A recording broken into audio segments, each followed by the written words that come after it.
جمعے کے روز صبح فجر کی پہلی رکعت میں سورہ سجدہ کی تلاوت فرمایا کرتے تھے۔ تو جن صورتوں کے ساتھ حضور کو خاص طور پر کوئی تعلق خاطر تھا اضافی طور پر، تو اس کا ہم اسی سے اندازہ ہوتا ہے کہ نمازوں میں آپ جو زیادہ پڑھتے تھے، تو فجر کی نماز جمعے کے دن اس میں بالعموم آپ کا یہ معمول تھا کہ یہ سورہ سجدہ جو ہے پوری 3 رکوع پوری جو ہے وہ پہلی رکعت میں پڑھتے تھے، اور دوسری رکعت کے اندر سورۃ الدہر، یا پھر یہ کہ کبھی کبھی ایسا ہوتا تھا کہ پہلی سورت میں سورہ جمعہ اور دوسری میں سورہ منافقون، وہ 2 رکوعوں کی صورتیں ہیں، لیکن یہ جو ہے یہ سورت خاصی طویل ہے۔ الف لام میم تنزیل الکتاب لا ریب فیہ من رب العالمین، اس کتاب کا اتارا جانا ہے کہ جس میں کوئی شک نہیں، کوئی فریب نہیں، رب العالمین کی طرف سے ہے۔ ام یقولون افتراہ، کیا یہ کہتے ہیں کہ یہ محمد نے خود گھڑ لی ہے صلی اللہ علیہ وسلم، خود لکھ لی ہے؟ بل هو الحق من ربک، نہیں، یہ الحق ہے تیرے رب کی طرف سے۔ لتنذر قوما ما اتاہم من نذیر، تاکہ خبردار کر دیں آپ اے نبی اس قوم کو کہ جس کے پاس کوئی نبی پہلے نہیں آیا، کوئی خبردار کرنے والا نہیں آیا۔ حضرت اسماعیل سے لے کر اور حضرت محمد تک بڑے طویل عرصے تک کوئی نبی اس نسل میں نہیں آیا، اس قوم میں نہیں آیا۔ لعلہم یہتدون، آپ خبردار کریں انہیں شاید تاکہ وہ ہدایت پائیں، شاید کہ وہ ہدایت پائیں تاکہ وہ ہدایت پائیں۔ اللہ الذی خلق السماوات والارض وما بینہما فی 6 ایام، اللہ وہ ہے کہ جس نے پیدا کیا آسمانوں کو اور زمین کو اور جو کچھ ان دونوں کے مابین ہے 6 دنوں میں۔ ثم استوى علی العرش، پھر وہ متمکن ہو گیا تخت حکومت پر، تخت پر۔ ما لکم من دونہ من ولی، نہیں ہے تمہارے لیے اس کے مقابلے میں من ولی ولا شفیع، یہاں دون کا لفظ جو ہے مقابلے میں، اس کے خلاف، یعنی جب کہ وہ پکڑے تمہیں سزا دینا چاہے تو اس کے اس فیصلے کے کوئی آڑے نہیں آ سکتا، نہ کوئی ولی اور نہ کوئی شفیع۔ افلا تتذکرون، تو کیا تم تذکر نہیں کرتے، سمجھتے نہیں ہو، عقل سے کام نہیں لیتے؟ یدبر الامر من السماء الى الارض، وہ تدبیر کرتا ہے امر کی آسمان سے زمین کی طرف۔ ظاہر بات ہے کہ اللہ تعالیٰ کے جو فیصلے ہوتے ہیں، اور اس میں ایک تو ہے 1000 سال کا ایک نقشہ ہے جو اللہ بناتا ہے، پلاننگ ہے، جو اللہ کا ایک دن ہے، لیکن یہ کہ ہمارے حساب سے جو 1 سال ہے اس کے لیے بھی جو لیلۃ القدر آتی ہے وہ در حقیقت وہ اس سال کا بجٹ سیشن ہے کہ اس 100,000 سال میں سے اس سال کے اندر کیا کیا ہونا ہے۔ تو اس طریقے سے اللہ تعالیٰ کا جو عالمی حکومت کا نظام ہے اس میں اس طریقے کی پلاننگ ہے۔ یدبر الامر من السماء الى الارض، وہ تدبیر کرتا ہے اپنے امر کی آسمان سے زمین کی طرف، فرشتے اترتے ہیں احکام کو لے کر کہ یہ کام یہاں پر ہونے ہیں، یہ امپلیمنٹیشن ہونی ہے۔ ثم یعرج الیہ، پھر وہ چڑھتا ہے اس کی جانب، جب یہ کام ہو گئے تو رپورٹیں جو ہیں وہ اللہ تعالیٰ کی جناب میں پھر پیش ہونے کے لیے جا رہی ہیں۔ فی یوم، اور یہ سارا معاملہ ہے ایک دن میں، مقدارہ 1000 سنۃ مما تعدون، جس کی مقدار ہے تمہارے حساب سے جو تم گنتی کرتے ہو تو 1000 برس۔ اب یہ سورہ حج میں بھی یہ آیت آ چکی ہے، ان یوما عند ربک کالف سنۃ مما تعدون، تیرے رب کا ایک دن جو ہے وہ تمہارے حساب کے 1000 سال کے برابر ہے۔ اور یہاں پر بھی یہ آ گیا کہ یہ تدبیر امر کے سلسلے میں اس کائنات میں جو بھی اللہ تعالیٰ کا فیصلہ ہوتا ہے تو وہ ہر 1000 سال کے لیے اس کا ایک نقشہ بن جاتا ہے۔ ذالک عالم الغیب والشہادۃ، وہ ہے، وہ ہستی ہے جاننے والی ہر چھپی چیز کی اور ہر سامنے کی چیز کی، العزیز جو زبردست ہے، الرحیم رحم فرمانے والی ہے۔ الذی احسن کل شیء، جس نے کہ جو شے بنائی، کل شیء خلقہ، جو شے بھی اس نے بنائی بہت خوبصورت بنائی، بہت عمدہ بنائی، اس کی خلقت میں کوئی نقص تم نہیں دکھا سکتے، کہیں کوئی کوتاہی نہیں دکھا سکتے۔ وبدأ خلق الانسان من طین، اور انسان کی تخلیق کا آغاز کیا گارے سے۔ یہ تخلیق کا آغاز تو گارے سے ہوا، یا تو یہ کہ وہ آدم کی تخلیق جو ہے وہ جو جن مراحل سے ہو کر گزری ہے تو ہم کئی دفعہ دیکھ چکے ہیں، یا جیسے کہ میں نے سورہ مومنون کے شروع میں عرض کیا کہ خود ہر انسان کی بھی تخلیق ہو رہی ہے، اس کا بھی اصل تو جو ہے کہ باپ کے جسم میں جو نطفہ بن رہا ہے تو وہ بھی تو ظاہر بات ہے کہ زمینی جو غذا ہے اور وہ مٹی ہی کی کشید جو ہے وہی چیزیں ہیں کہ جس کے ذریعے سے وہ اس کا نطفہ بنتا ہے۔ لیکن اس کے بعد ثم جعل نسلہ من سلالۃ من ماء مہین، پھر یہ جو نسل چلی ہے آدم کی علیہ الصلوۃ والسلام، اب یہ چلی ہے اس بے قدر پانی کی کہ نچڑا ہوا پانی جو ہے سلالۃ من ماء مہین، اس سے اب یہ نسل آگے چل رہی ہے۔ پہلا مرحلہ آدم کا، مٹی سے آدم تک، اب آدم سے آگے جو تناسل کا معاملہ چل رہا ہے، نوع انسانی کا ریپروڈکشن جس نظام سے ہو رہی ہے اس کا یہ نسل جو ہے اس میں یہ ذریعہ بن رہا ہے۔ ثم سواہ ونفخ فیہ من روحہ، اب یہاں سما جو آ رہا ہے گویا کہ نسل انسانی میں سے جو بھی کوئی ایک بچہ جو ہے اس کو اللہ تعالیٰ اس کی نوک پر ایک سنوار دیتا ہے، وَنَفَخَ فِيهِ مِن رُوحِهِ، اور اس میں پھر پھونکتا ہے اپنی روح میں سے۔ یہ میں عرض کر چکا ہوں کہ یہ حدیث نبوی سے جو بڑی پختہ حدیث ہے حضرت عبداللہ ابن مسعود رضی اللہ تعالیٰ عنہ سے، اس میں یہ ہے کہ 40 دن نطفے کی شکل ہے، 40 دن مضغہ ہے، بلکہ درمیان میں علقہ ہے، اور پھر 120 دن کے بعد اللہ تعالیٰ فرشتے کو بھیجتا ہے جو اس میں روح پھونکتا ہے. وَنَفَخَ فِيهِ مِن رُوحِهِ وَجَعَلَ لَكُمُ السَّمْعَ وَالْأَبْصَارَ وَالْأَفْئِدَةَ، اور اس نے تمہارے لیے بنا دی ہے کان بھی اور آنکھیں بھی، اور تمہیں عقل بھی دی ہے یا دل بھی، جو بھی چاہے کہہ لیں، اس لیے کہ دل کی بھی ایک عقل ہے اور ایک عقل حیوانی ہے. قَلِيلًا مَا تَشْكُرُونَ، بہت ہی کم ہے جو شکر تم کرتے ہو. وَقَالُوا وَإِذَا ضَلَلْنَا فِي الْأَرْضِ أَإِنَّا لَفِي خَلْقٍ جَدِيدٍ، اور یہ کہتے ہیں کہ جب ہم زمین میں گم ہو جائیں گے، رل مل جائیں گے، مٹی ہو کر مٹی میں مل جائیں گے، تحلیل ہو جائیں گے. اور آج کا کوئی نوجوان کہے گا جب کہ اس کے تو ایٹم جو ہے وہ بھی منتشر ہو گئے، اس کے الیکٹرانز بھی پتہ نہیں کہاں سے کہاں گئے، اب اسی کے جسم سے کھاد بن گئی ہے، وہ جس کا جسم کھاد بن گیا ہے، اور وہ کھاد جو ہے وہ پلانٹس کے اندر آ گئی ہے، اور وہ پلانٹس جو ہیں وہ بکری نے کھا لیے ہیں، اور بکری سے کہیں سے کہاں پہنچ گئے، کیسے جمع ہوں گے اس کے اجزاء. وَقَالُوا وَإِذَا ضَلَلْنَا فِي الْأَرْضِ، جب ہم زمین کے اندر گم ہو جائیں گے، کھوئے جائیں گے، أَإِنَّا لَفِي خَلْقٍ جَدِيدٍ، کیا پھر ہمیں ایک نئی تخلیق جو ہے عطا ہو جائے گی. بل ہم بلقاء ربہم کافرون، حقیقت میں یہ اپنے رب کی ملاقات کا انکار کر رہے ہیں، کیونکہ انہیں معلوم ہے کہ ان کے کرتوت کیا ہیں. ظاہر بات ہے جس کے دل کے اندر اللہ کے لیے خلوص اور محبت ہے اور دل را بدل رہیس، تو اسے یہ بھی یقین ہوگا میرا پروردگار بھی مجھ پر شفقت فرمائے گا، رحم فرمائے گا. آپ اگر مخلص ہیں اللہ کے ساتھ تو اللہ تعالیٰ کی طرف سے بھی رحمت کی امید ہوگی، تو پھر تو انسان ملنا چاہے گا. یہ لوگ انکار کرنا چاہتے ہیں اللہ سے ملاقات کا، اعتراض یہ کر رہے ہیں کیسے ہو سکتا ہے، کیسے پیدا ہو سکتے ہیں. حالانکہ بے وقوف یہ دیکھیں کہ اگر تمہیں وہ پہلی مرتبہ پیدا کر سکتا ہے تو دوبارہ پیدا کرنا کیسے مشکل ہوگا. تو تمہیں پہلے بھی پیدا کیا، زمین ہی سے اجزاء آئے ہیں، سارے ایٹمز وہیں سے آئے ہیں، وہیں سے ہو کر تمہارے وجود جو ہے وہ بنا ہے. قُلْ يَتَوَفَّاكُم مَلَكُ الْمَوْتِ الَّذِي وُكِّلَ بِكُم، کہہ دیجئے کہ تمہیں قبض کر لے گا وہ فرشتہ جو موت کا فرشتہ ہے، جو تم پر مقرر کر دیا گیا ہے. ثُمَّ إِلَىٰ رَبِّكُمْ تُرْجَعُونَ، پھر تم اپنے رب کی طرف لوٹا دیے جاؤ گے. وَلَوْ تَرَىٰ إِذِ الْمُجْرِمُونَ نَاكِسُو رُءُوسِهِمْ، اور کاش کہ تم دیکھ سکو وہ منظر جبکہ یہ مجرم کھڑے ہوں گے سر ڈالے ہوئے اپنے پروردگار کے سامنے. ربنا ابصرنا وسمعنا، وہ کہنے پروردگار اب ہم نے دیکھ لیا، حقیقت ہم پر منکشف ہو گئی، اب ہم نے سن لیا، ہر بات جو ہے ہم نے پا لی. فرجینا، تو ایک دفعہ ہمیں دنیا میں لوٹا دے. نعمل صالحا، اب ہم نیک عمل کریں گے. انا موقنون، اب ہمیں یقین آ گیا. ایمان کیا، ایمان سے بھی آگے کی بات، اب تو پورا یقین ہمیں حاصل ہو گیا. ولو شئنا لآتینا کل نفس ہداہا، اگر اسی طرح ہم نے ہدایت دینی ہوتی پردے اٹھا کر تو دنیا ہی میں ہم سب کو جو ہے ہدایت دے دیتے. اب فائدہ جو ہے اب ایمان لانے کا کوئی فائدہ نہیں ہے، اب تو جزا کا وقت ہے، یہ اب وہ امتحان کا وقت ختم ہو چکا. وَلَوْ شِئْنَا لَآتَيْنَا كُلَّ نَفْسٍ هُدَاهَا وَلَكِنْ حَقَّ الْقَوْلُ مِنِّي، لیکن میری طرف سے تو یہ میرا فیصلہ جو ہے یہ ثابت ہو چکا ہے، پختہ ہے، صادر ہو چکا ہے. لَأَمْلَأَنَّ جَهَنَّمَ مِنَ الْجِنَّةِ وَالنَّاسِ أَجْمَعِينَ، کہ میں جہنم بھی تو میں نے بنائی ہے نا، آخر اس کے لیے بھی مجھے ایندھن چاہیے. تو اب تو یہ کہ تم لوگ اس کا ایندھن بنو گے. اب تمہیں جنات اور انسان جو بھی تھے، جو باغی تھے ہمارے، اب ان کو اس جہنم کے اندر جھونک کر رہیں گے. فَذُوقُوا بِمَا نَسِيتُمْ لِقَاءَ يَوْمِكُمْ هَٰذَا، اب چکھو ذرا مزہ اس چیز کا جو تم نے آج کے دن کی ملاقات کا انکار کیا یا اسے نظر انداز کیے رکھا. انا نسیناکم، ہم نے بھی اب تمہیں نظر انداز کر دیا، اب ہم سے بات نہ کرو. لا تکلمون، اب ہم سے بات نہ کرو. وذوقوا عذاب الخلد بما کنتم تعملون، اور جو کچھ تم کرتے رہے اس کی پاداش میں اب ہمیشگی والا عذاب چکھو. انما یؤمن بآیاتنا الذین اذا ذکروا بها، میری ایمان رکھنے والے تو ہماری آیات پر وہ لوگ ہیں کہ جب انہیں ہماری آیات کے ذریعے سے تذکیر کی جاتی ہے، نصیحت کی جاتی ہے، انہیں سنائی جاتی ہے، خروا سجدا، وہ سجدے میں گر پڑتے ہیں. وہ سبحوا بحمد ربہم، اور وہ اپنے پروردگار کی حمد کے ساتھ تسبیح کرتے ہیں. وہم لا یستکبرون، اور وہ گھمنڈ نہیں کرتے، تکبر نہیں کرتے. یہ آیت سجدہ ہے. تتجافی جنوبہم عن المضاجع، رات کے اوقات میں ان کے پہلو بستروں سے دور رہتے ہیں، علیحدہ رہتے ہیں رات کو. یبیتون لربہم سجدا وقیاما، ایک تو وہ شخص ہے کہ ساری رات پڑا سوتا رہتا ہے، اور ایک وہ ہے کہ جو وقفے سے اٹھتا ہے، اللہ کو یاد کرتا ہے، کبھی کھڑا ہے کبھی سجدہ کر رہا ہے. تو ان کے پہلو جو ہیں وہ ان کے بستروں سے علیحدہ رہتے ہیں. یدعون ربہم خوفا وطمعا، اپنے رب کو پکارتے رہتے ہیں، دعا کرتے رہتے ہیں اپنے رب سے، خوف کے ساتھ بھی اور طمع کے ساتھ بھی.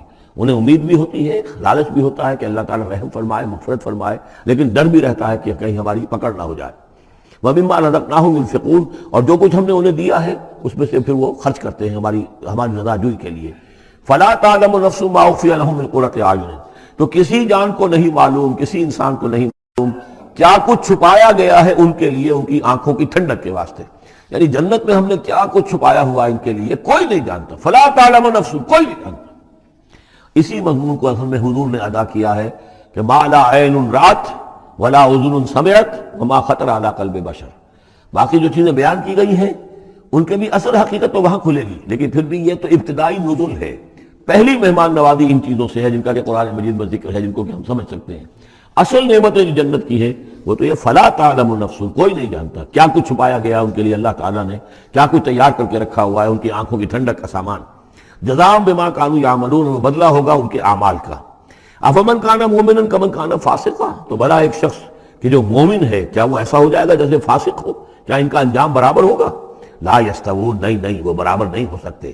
اما الذین آمنوا وعملوا الصالحات، یقیناً وہ لوگ جو ایمان لائے اور جنہوں نے نیک عمل کیے، فلہم جنات المأویٰ، ان کے لیے تو وہ باغات ہیں جہاں ان کو ٹھکانہ دیا جائے گا۔ نزلا بما کانوا یعملون، اور یہ ہوگی ان کی ابتدائی مہمان نوازی۔ نزل عربی میں کہتے ہیں مہمان جیسے ہی آئے، نزیل اترا ہے وہ اپنی سواری سے، گھوڑے پہ آیا ہے، اونٹ پر آیا ہے، آپ کے دروازے کے سامنے آ کر وہ اترا ہے، اونٹ کو بٹھایا ہے، اس سے اترا ہے، یا آج کار سے اتر رہا ہے، تو اب یہ نزیل ہے۔ اس وقت اس نزیل کے لیے نزل فوری طور پر، موسم کے اعتبار سے ٹھنڈا ہے یا گرم ہے، آپ فوری طور پر لاتے ہیں، یہ نزل ہے۔ پھر وہ اب آپ کے پاس ٹھہر گیا ہے، آپ نے اس کے لیے کمرے کا بندوبست کیا ہے، وہ وہاں پر اس نے استراحت کی ہے، اب آپ نے اہتمام کے ساتھ اس کے لیے کھانا تیار کروایا، یہ ہے ضیافت۔ ضیف اب بنا ہے وہ، تو جیسے آیا ہے وہ نزیل ہے، اور جب گھر میں آپ کے ٹھہر گیا تو اب ضیف ہے، وہ پھر ضیافت ہوگی۔ تو وہ چیزیں جو ہے مالا عین رات ولا اذن سمعت وما خطر علی قلب بشر، یہ اصل میں ضیافت خداوندی ہے، اور یہ نزل ہے جس کا ذکر قرآن مجید میں اس تفصیل سے آیا ہے۔ وَأَمَّا الَّذِينَ فَسَقُوا فَمَأْوَاهُمُ النَّارُ، اور جو لوگ سرکش تھے اور جنہوں نے نافرمانی کی تھی ان کا ٹھکانہ آگ ہے۔ كُلَّمَا أَرَادُوا أَن يَخْرُجُوا مِنْهَا، جب بھی وہ چاہیں گے کہ وہاں سے نکل بھاگیں، أُعِيدُوا فِيهَا، پھر انہیں اسی میں لوٹا دیا جائے گا۔ وَقِيلَ لَهُمْ ذُوقُوا عَذَابَ النَّارِ الَّذِي كُنتُمْ بِهِ تُكَذِّبُونَ، اور ان سے کہا جائے گا چکھو مزہ اس عذاب کا، آگ کے عذاب کا جس کو تم جھٹلاتے رہے تھے۔ وَلَنُذِيقَنَّهُم مِّنَ الْعَذَابِ الْأَدْنَىٰ دُونَ الْعَذَابِ الْأَكْبَرِ لَعَلَّهُمْ يَرْجِعُونَ۔ یہ ہے آیت نمبر 21 اس سورہ مبارکہ کی، اور آیت نمبر 41 تھی سورہ الروم کی۔ ظہر الفساد فی البر والبحر بما کسبت ایدی الناس لیذیقہم بعض الذی عملوا لعلہم یرجعون، ہم لوگوں کے کرتوتوں کے کچھ اعمال کی سزا دنیا میں دے دیتے ہیں، شاید کہ یہ جاگ جائیں، ہوش میں آ جائیں اور یہ لوٹ آئیں، پلٹ آئیں، توبہ کریں۔ یہاں فرمایا ہم لازماً انہیں چکھائیں گے مزہ چھوٹے عذاب کا، ادنا، عذاب الادنا، دون العذاب الاکبر، اس بڑے عذاب سے پہلے لعلہم یرجعون، شاید کہ یہ جاگ جائیں، شاید کہ ہوش میں آ جائیں، شاید کہ لوٹ جائیں، شاید کہ توبہ کریں۔ یہ بات جو ہے آ چکی ہے کہ رسول جب بھی بھیجے جاتے تھے تو اللہ تعالیٰ کی طرف سے اس قسم کی تنبیہات کا سلسلہ آتا تھا تاکہ لوگ بیدار ہوں۔ وَمَنْ أَظْلَمُ مِمَّنْ ذُكِّرَ بِآيَاتِ رَبِّهِ ثُمَّ أَعْرَضَ عَنْهَا، اس سے بڑھ کر ظالم کون ہوگا جس کو نصیحت کی گئی اب اس کے رب کی آیات کے حوالے سے پھر بھی اس نے اعراض کیا۔ یعنی ایک تو نصیحت کوئی کر رہا ہے، وہ اپنا جو فلسفہ بھگار رہا ہے، یا کوئی اپنی عقل لڑا رہا ہے، اپنی منطق لڑا رہا ہے، ایک یہ کہ اللہ کی آیات کے ذریعے سے تذکیر کر رہا ہے، پھر بھی اس سے اعراض کرے۔ ثُمَّ أَعْرَضَ عَنْهَا اِنَّا مِنَ الْمُجْرِمِينَ مُنْتَقِمُونَ، ایسے مجرموں سے تو ہم انتقام لے کر رہیں گے۔ وَلَقَدْ آتَيْنَا مُوسَى الْكِتَابَ فَلَا تَكُنْ فِي مِرْيَةٍ مِّن لِقَائِهِ، اور ہم نے موسیٰ کو کتاب دی تھی، اور یہ جملہ متردہ بیچ میں آیا ہے کہ اے نبی آپ بالکل شک میں نہ رہیے اس کی ملنے سے یا اس کی ملاقات کے۔ اس کا ایک ترجمہ یہ کیا گیا ہے کہ شب معراج میں حضرت موسیٰ سے بھی حضور کی ملاقات ہوئی تھی، تو اس کی طرف اشارہ ہے کہ آپ کی جو ملاقات ہوئی تھی وہ موسیٰ ہی سے ہوئی تھی، اس میں کوئی شک نہ کیجیے۔ لیکن زیادہ جو قرین قیاس ہے، جو سیاق و سباق کے ساتھ مناسبت رکھتا ہے وہ یہ ہے، تو اے نبی آپ بالکل کوئی شک نہ رکھیں اس بات میں کہ جو کتاب موسیٰ کو دی گئی تھی وہ واقعتاً اللہ کی طرف سے تھی، کتاب کا ملنا اللہ کی طرف سے تھا، اور اس قرآن کا ملنا جو آپ کو ملی ہے یہ بھی اللہ کی طرف سے ہے۔ اور حضور سے خطاب کرتے ہوئے بھی در حقیقت یہاں پر روح سکون جو ہے وہ لوگوں سے ہے کہ تم کوئی شک نہ کرو کہ تورات اللہ نے ہی دی تھی حضرت موسیٰ کو، اور قرآن اللہ ہی نے دیا ہے محمد کو صلی اللہ علیہ وسلم۔ وَجَعَلْنَاهُ هُدًى لِبَنِي إِسْرَائِيلَ، اور اس کو ہم نے ٹھہرایا تھا، بنا دیا تھا ہدایت، رہنمائی بنی اسرائیل کے لیے۔ وَجَعَلْنَا مِنْهُمْ أَئِمَّةً يَهْدُونَ بِأَمْرِنَا لَمَّا صَبَرُوا، اور ان میں سے پھر ہم نے ایسے امام اٹھائے، پیشوا اٹھائے، رہنما اٹھائے کہ جو لوگوں کو ہمارے حکم سے وہ ہدایت کرتے تھے، رہنمائی کرتے تھے، تورات کی تعلیم کرتے تھے، تورات کو سمجھاتے تھے، نیکی کا حکم دیتے تھے، امر بالمعروف نہی منکر کرتے تھے، لما صبروا، لیکن یہ کام وہ کر سکتے تھے جب خود صبر کی روش اختیار کر لیں۔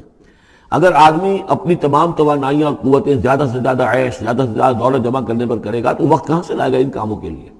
اور اس کام کے لیے تو ظاہر بات ہے آپ کو بدی پر کسی کو روکنا ہے، ٹوکنا ہے، نہیں منکر کرنا ہے تو کوئی صبر بھی کرنا پڑے گا، کوئی مصیبت بھی آئے گی، کوئی تکلیف بھی آئے گی، کوئی آپ کو ستائے گا بھی، گالیاں دے گا، اور اگر حکومت کے خلاف آپ نے کوئی بات کہی ہے تو حکومت آپ کو سزا دے گی۔ لہذا صبر کے بغیر یہ کام نہیں ہوتے۔ وَجَعَلْنَا مِنْهُمْ أَئِمَّةً يَهْدُونَ بِأَمْرِنَا، اب ہر شخص کے ہم میں سے یہ خواہش پیدا ہونی چاہیے کہ اللہ تعالیٰ ہمیں بھی، اگر بنی اسرائیل میں سے اللہ تعالیٰ نے بہت سے لوگ ایسے اٹھا دیے جن کی یہ تعریف کی جا رہی ہے، جعلنا منہم ائمۃ یہدون بامرنا لما صبروا، اللہ تعالیٰ ہمیں توفیق دے کہ ہم بھی اس امت مسلمہ میں اسی کام کے کرنے والے بن جائیں، تاکہ لوگوں کو خیر کی طرف بلائیں، حق کی طرف دعوت دیں، لیکن اس کے لیے اپنے لیے صبر اختیار کرنا ضروری ہے۔ کم سے کم اپنا جو ہے سٹینڈرڈ آف لیونگ رکھیں، تاکہ یہ کہ ہم اپنا وقت سپیئر کر سکیں، جس کو تبلیغی بھائی کہتے ہیں تفریغ الاوقات، اوقات فارغ نہیں کریں گے اپنے، سارا وقت تو لگا ہوا ہے آپ پیسہ کمانے میں، اس لیے کہ اس کے ایک خاص قسم کا معیار زندگی بنا لیا ہے، اور اس کو مینٹین کرنے کے لیے اب جتنا کچھ آپ کو چاہیے، اب دن رات ایک کریں گے تو آپ اپنے اس معیار زندگی کو مینٹین کر سکتے ہیں۔ گویا کہ اب ہم اس معیار زندگی کو پوج رہے ہیں، ہمارے پاس اب وقت ہی نہیں ہے، صلاحیت کہاں لگائیں، کس وقت میں لگائیں، کیا کام کریں۔ لیکن صبر کی روش ہوگی اور پھر قرآن مجید کے ساتھ وہ تعلق ہوگا تو پھر انشاءاللہ تعالیٰ اللہ تعالیٰ نے انسان میں بڑی صلاحیتیں رکھی ہیں، بڑی قوتیں رکھی ہیں، مسجود ملائک بنایا ہے، اللہ کے کریشن کا کلائمیکس ہے یہ، تو اللہ تعالیٰ کی جو سمجھیے کہ تخلیق کا نقطہ عروج ہے، تو اس کے اندر صلاحیتیں ہیں۔ آدمی ارادہ کر لے، ہمت کرے، فیصلہ کر لے تو پھر یہ کہ اللہ تعالیٰ جو ہے اس کے لیے راستے کھول دیتا ہے۔ وَجَعَلْنَا مِنْهُمْ أَئِمَّةً يَهْدُونَ بِأَمْرِنَا لَمَّا صَبَرُوا وَكَانُوا بِآيَاتِنَا يُوقِنُونَ، ایک تو یہ کہ صبر کرے اور ہماری آیات کے اوپر پورا یقین ہو۔ إِنَّ رَبَّكَ هُوَ يَفْصِلُ بَيْنَهُمْ يَوْمَ الْقِيَامَةِ فِيمَا كَانُوا فِيهِ يَخْتَلِفُونَ، یقیناً آپ کا رب فیصلہ کرے گا ان کے مابین قیامت کے دن ان تمام چیزوں میں جن میں یہ اختلاف کر رہے تھے۔ اولم یہد لہم کما اہلکنا من قبلہم من القرون یمشون فی مساکنہم، کیا ان کے لیے یہ بات کافی نہیں ہوئی، ان کی رہنمائی کے لیے، ان کو سبق دکھانے کے لیے کہ ان سے پہلے ہم نے کتنی ہی بستیوں کو اور کتنی ہی نسلوں کو جو ہے ہلاک کیا ہے، کہ وہ جو پھرتے تھے اپنی انہی مساکن میں، اپنے شہروں میں، اور ایک مفہوم یہ کہ جن میں اب یہ پھر رہے ہیں، یہ جاتے ہیں اور سمود کی بستیوں کے پاس سے گزرتے ہیں۔ خبر آئی ہے کہ کوئی برطانوی سیاست جو ہے وہ محققین، انہوں نے وہ ڈیڈ سی میں اس کے ساحل کے ساتھ ہی اور پانی کے نیچے وہ آثار موجود ہیں اس شہر کے کہ جس کی طرف حضرت لوط علیہ السلام کو بھیجا گیا تھا۔ تو خبر میں یہ ہے کہ قرآن اور تورات کی جو بات ہے اس کی تصدیق ہو گئی ہے، لیکن وہ بستی جو ہے میرا بھی پہلے بھی میرا گمان یہی تھا کہ وہ جو ہے اصل میں سمندر کے اندر آ چکی ہے، اور شاید اسی لیے ڈیڈ سی اس کا نام ہو کہ پورے شہر جو ہے بڑے ہوئے وہ اس کے اندر دھس گئے ہیں، اور گویا کہ سب کے سب اسی کے اندر جو ہے ان کی قبر بن گئی ہے، وہ پانی کی قبر کے اندر وہ دفن ہوئے ہیں۔ بہرحال یہ تمام چیزیں جو ہے تم پھرتے ہو، آتے ہو، جاتے ہو، انہی لوگوں کے مساکن کے اندر تم پھر رہے ہو۔ ان فی ذلک لآیات فلا یسمعون، اس میں یقیناً نشانیاں ہیں، تو کیا تم عقل سے کام نہیں لیتے، سنتے نہیں ہو؟ اولم یروا انا نسوق الماء الى الارض الجرز، کیا انہوں نے دیکھا نہیں کہ ہم پانی کو ہانک کر لے جاتے ہیں ایک ایسی زمین کی طرف جو چٹیل پڑی ہے، بے آب و گیا ہے، فنخرج به زرعا تاكل منه انعامهم وانفسهم، پھر ہم اس کے ذریعے سے اس پانی میں کھیتی اگا دیتے ہیں کہ جس میں سے کھاتے ہیں ان کے مویشی بھی اور خود یہ بھی۔ افلا یبصرون، تو کیا یہ دیکھتے نہیں ہیں؟ وَيَقُولُونَ مَتَىٰ هَٰذَا الْفَتْحُ إِن كُنتُمْ صَادِقِينَ، اور وہ یہ کہتے ہیں کب ہوگا یہ فیصلہ، اگر تم سچے ہو تو بتاؤ اے مسلمانوں، یہ قیامت یا عذاب یہ کب آئے گا؟ قُلْ يَوْمَ الْفَتْحِ لَا يَنفَعُ الَّذِينَ كَفَرُوا إِيمَانُهُمْ، کہہ دیجئے وہ جو فیصلے کا دن ہوگا پھر اس دن کافروں کا ایمان لانا ان کے لیے ہرگز مفید نہیں ہوگا۔ ایمان لانا غیب میں اب، جبکہ وہ حقائق جو ہیں وہ غیب کے پردے میں چھپے ہوئے ہیں، تب وہ مفید، لیکن جب فیصلہ ہو جائے گا اور جب تمام حقائق جو ہیں وہ نگاہوں کے سامنے آ جائیں گے، یوم الفتح لا ينفع الذین کفروا ایمانہم ولا هم ينظرون، اور پھر انہیں کوئی مہلت نہیں ملے گی کہ اب وہ کوئی توبہ کر لیں یا کوئی اپنی اصلاح کر لیں۔ فاعرض عنہم، تو اے نبی آپ ان سے اعراض فرمائیے، ان سے درگزر کیجئے، ان کی باتوں پر زیادہ نہ جائیے۔ منتظر انہم منتظرون، آپ بھی انتظار کیجئے اور یہ بھی انتظار کر رہے ہیں۔